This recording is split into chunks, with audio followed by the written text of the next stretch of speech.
शेतकरी मित्रांनो, सोयाबीन पिकाला लागलेली आहे फुलकळी आणि सोयाबीन पीक झालेलं आहे आपलं 35-40 दिवसांच्या दरम्यान. आणि आजच्या ह्या व्हिडिओमध्ये मी घेऊन आलेलो आहे सोयाबीन पिकाला दुसरी महत्वाची प्रॅक्टिकल मध्ये जी फवारणी, तर त्याचीच माहिती. जय शिवराय. नमस्कार शेतकरी मित्रांनो, मी मिलिंद भोर, सोयाबीन लागवड उत्पादक शेतकरी. स्वागत करतो तुमचं मिलिंद भोर आपल्या परिवारामध्ये, शेतीविषयक युट्यूब चॅनलमध्ये. जी प्रॅक्टिकल मध्ये मी फवारणी केली होती, नेमकी कोणती औषधं घेतली होती, ती माहिती तुम्हाला सांगतोय. सोयाबीन पिकाला सर्वात आधी आपल्याला अळीवर नियंत्रण मिळवणं गरजेचं आहे. कारण एकदा का चालायला जागा राहिली नाही तर अळ्यांचा अटॅक जास्त प्रमाणे वाढणार आहे. मग कमी हाईट मध्ये आणि चालायला जागा असेल त्यावेळेस आपल्याला ही फवारणी करायची आहे. आता सुरुवातीला आपल्याला कीटकनाशक हे घेणं खूप महत्वाचं आहे. तर 2 टक्कर देणारी कीटकनाशक आहे, यांची मी निवड केली होती. तर ही करतेवेळी मी काय घेतलं होतं माहितीये का? नुवान गोल्ड युगा कंपनीचं घेतलं होतं. यामुळे काय होणार आहे, गॅस पॉइझन आहे.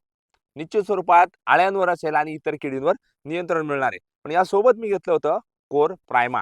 होय, आता कोर प्रायमा मी एकरी 34 ग्राम याप्रमाणे घेतलं होतं. तर नुवान गोल्ड मी हे 1 एकरसाठी 500 मिली याप्रमाणे घेतलं होतं. आता सर्वात महत्वाचं येतंय की वातावरणामधील होणाऱ्या बदलामुळं आपल्याला काय दिसून येतंय, की जो सोयाबीनचा प्लॉट आहे पिवळा वगैरे दिसतोय किंवा बुरशीचा अटॅक आहे, काळोखी 1 नंबर राहिली पाहिजे, याच्यासाठी एक महत्वाचं मी बुरशीनाशक निवडलं. हे घेतेवेळी मी स्वस्तात मस्त आणि जबरदस्त सुमोटोमोचा स्वाधीन हे बुरशीनाशक मी यामध्ये घेतलं. यामध्ये आपल्याला टॅबोकॉनॉझोल प्लस सल्फर हे 2 महत्वाचे घटक बघायला मिळतात. प्रति पंपासाठी 50 ग्राम याप्रमाणे आणि एकरी 500 ग्राम याप्रमाणे हे स्वाधीन हे बुरशीनाशक घेतलं.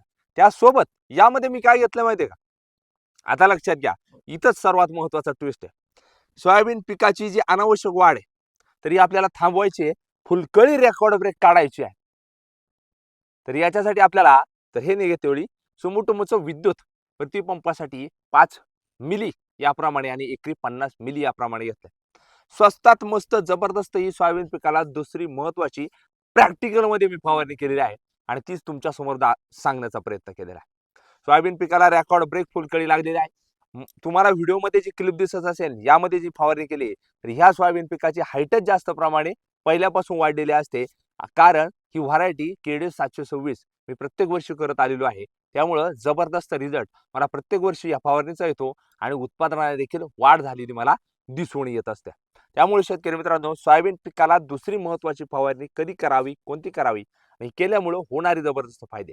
ही जर आपली माहिती आवडली, अजून देखील मिलिंद भोर युट्यूब चॅनलला सबस्क्राईब केलं नसतं, सबस्क्राईब नक्की करा, समोर घंटावर ठेवण्याचा प्रयत्न करा. आणि येणाऱ्या काळात माझ्या ह्या प्लॉटला देखील मी सोयाबीन पिकाला कोणती महत्वाची फवारणी करणार आहे, ही देखील घेऊन येण्याचा प्रयत्न करणार आहे. आता भरपूर शेतकऱ्यांचा प्रश्न असेल, व्हिडिओ शेवटपर्यंत पाहत असेल तरच, यामध्ये खत काय घेतलं नाही. तर खताऐवजी मी घेतलंय विद्युत आणि पुढच्या एका फवारणीमध्ये खत घेणार आहे आणि विद्युतही घेणार आहे आणि ती प्रॅक्टिकल व्हिडिओ तुमच्या समोर घेऊन येणार आहे. धन्यवाद. जय जवान, जय किसान.